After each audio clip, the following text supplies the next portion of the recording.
دعا کریں. اتنی بے سکونی، کروڑوں روپیہ پڑا ہے تو یہ عذاب نہیں؟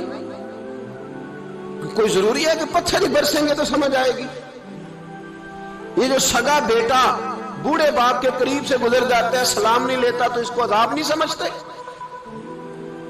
یہ جو امت کی بیٹیاں، امت کی بچیاں، ہماری بچیاں ایک سال کے اندر 75,000 ہزار بچی ایک ڈویژن سے بھاگ کے شادی کر رہی ہے، اور ایک صوبے سے، تو اس کو آپ اللہ کا عذاب نہیں سمجھتے؟ یہ معمولی بات ہے؟ نہیں ہمارے رنگ ہو رہے ہیں، ہم بڑے سمارٹ ہیں. 1500 سال مہلت دی نوح علیہ السلام کی قوم کو. کتنے سال؟ بول کے بتائیے، بول کے دوبارہ بولیے. 1500 سال. کوئی آدمی اپنی سمارٹنس پہ خوش نہ ہو جائے کہ 20 سال ہو گئے، میں تو نافرمانی بھی کر رہا ہوں، روٹی بھی پک رہی ہے، میں تو حرام بھی کھا رہا ہوں، پھر بھی سب ٹھیک ہے.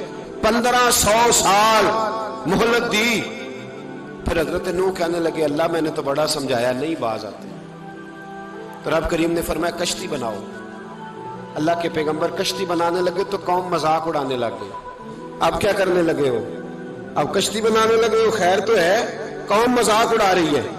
حضرت نوح علیہ السلام کا آپ نے کشتی بنائی، پانی کہاں سے نکلا؟ نہ بارشیں ہوئی، نہ سیلاب آئے.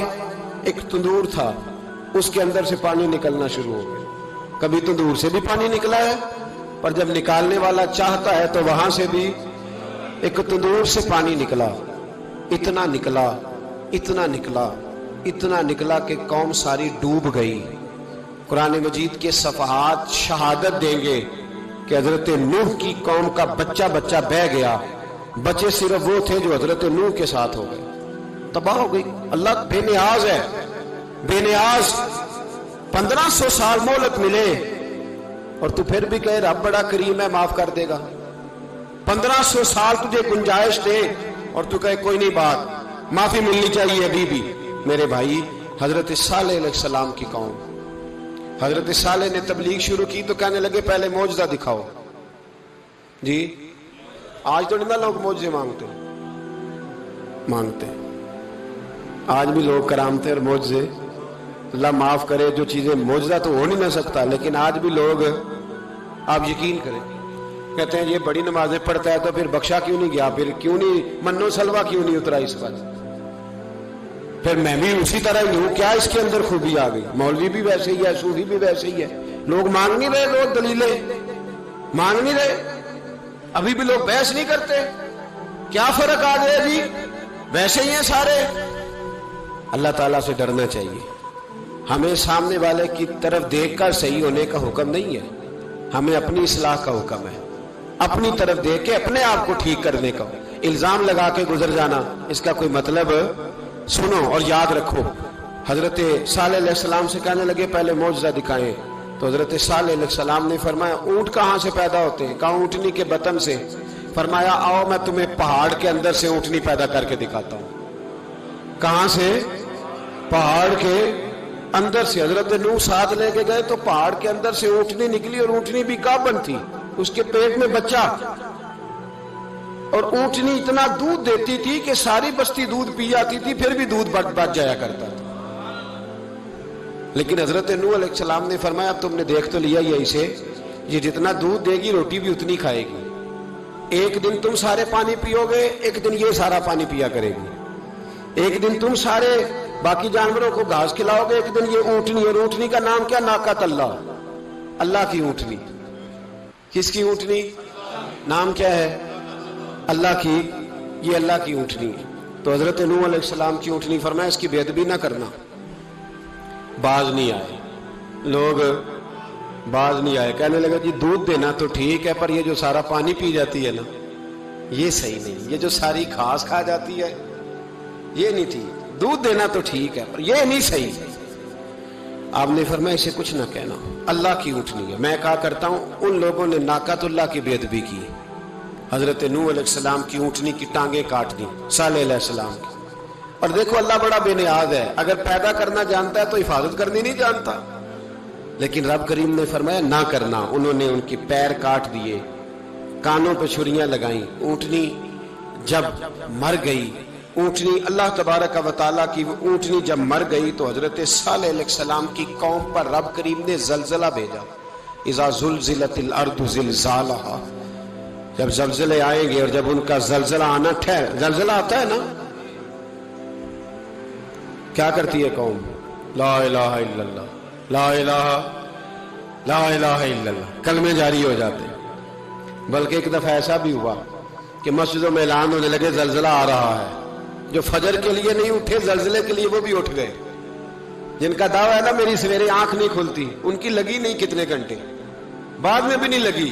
ٹی وی پہ اعلان ہوتے رہے کوئی نہیں آ رہا، سو جاؤ چپ کر کے. لیکن آنکھ لگی. موت سے تو ڈرتا ہے، اللہ سے ڈرتا ہی نہیں. موت کا خوف ہے، رب کا نہیں. زلزلہ آیا، ساری قوم تباہ ہو گئی. بتاؤ، اگر ناقت اللہ کی گستاخی ہو تو اللہ ناراض ہو جاتا ہے، اور اگر اولیاء اللہ کی ہو، اگر اولیاء اللہ کی ہو تو رب ناراض نہیں ہوتا. شرم نہیں آتی لوگوں کو داتا صاحب کی بے ادبی کرتے، شرم نہیں آتی لوگوں کو غوث اعظم کی گستاخی کرتے، حیا نہیں آتی جنہوں نے دین پھیلایا ان کی بے ادبی. میں درد سے کہتا ہوں، رو کے کہتا ہوں، اور اگر کلیجہ پھٹ سکے تو میں دکھاؤں زخم کتنے. ایک حج کے موقع پر ایک بابا جی، اس سال 4,80,000 روپے کا پرائیویٹ حج تھا، اور بابا جی کی کیفیت کمزور تھی، بیچارے بیمار تھے. اس کے باوجود وہ گئے. بوڑھے آدمی، جا کے بیٹھیے، بزرگ، اور کتنی مشکل ہے وہاں مینا، مزدلفہ، عرفات، طواف زیارت. کتنا مشکل کام ہے طواف زیارت کرنا، طواف وداع کرنا. کس کٹھن سے حج کیا، بڑھاپے میں پیسے بھی لگائے. اور جب وہ روضہ رسول پہ گئے صلی اللہ، اور انہوں نے جا کے نبی پاک صلی اللہ علیہ وسلم کے روزے کی طرف منہ کر کے درود شریف پڑھا تو ایک ملا نے اٹھ کے کہہ دیا تو مشرک ہے. تو میری روح کانپی. میں نے کہا تجھے شرم نہیں آئی، حیا نہیں آئی؟ اس کی عمر دیکھ، کس بڑھاپے میں کہاں سے چلا، کہاں آیا. یہ مشرک ہوتا تو کسی مندر میں جاتا، یہ مشرک ہوتا تو کسی گرجے میں جاتا. یہ مشرک نہیں، یہ مومن ہے. اور یہ وہ والا مومن ہے جس کے سینے میں دل جب دھڑکتا ہے تو خالی دھڑکتا نہیں، ساتھ وہ محمد عربی پہ درود و سلام بھی پڑھتا ہے. شرم نہیں آتی لوگوں کو؟ اتنی بڑی گستاخی کرتے. جو روضہ رسول پہ آیا مشرک ہے. میں نے تو ایک مولوی کو صاف صاف کہا تھا، میں نے کہا اگر میں مشرک ہوں تو نکالو، مشرک کا داخلہ تو یہاں ویسے ہی منع ہے. شرم نہیں آتی؟ اپنی زبان کا ایک پاس کرو کچھ. اتنا ظلم، اتنی بڑی فرقہ واریت امت میں، اتنا امت کو تقسیم کرتے ہو، تمہیں شرم نہیں آتی؟ جہاں سے اتحاد کا پیغام دینا چاہیے وہاں سے تم لوگوں کو فرقے کا پیغام دیتے ہو، ایک مخصوص فرقے کی تبلیغ کرتے ہو. خدا را، تو میں کہہ رہا ہوں ناقت اللہ کی بے ادبی پہ عذاب آتا ہے تو اولیاء اللہ کی بے ادبی پہ نہیں آتا. داتا صاحب ساری زندگی کی تبلیغ کرتے رہے، ایک آدمی نے اٹھ کے کہہ دیا جناب وہ تو شرک کا اڈا ہے، تو رب کریم ناراض نہیں ہوتا ان باتوں سے؟ ہمیں خیال کرنا چاہیے، اللہ سے ڈرنا چاہیے. ان چیزوں سے عذاب آتا ہے اور آ رہا ہے.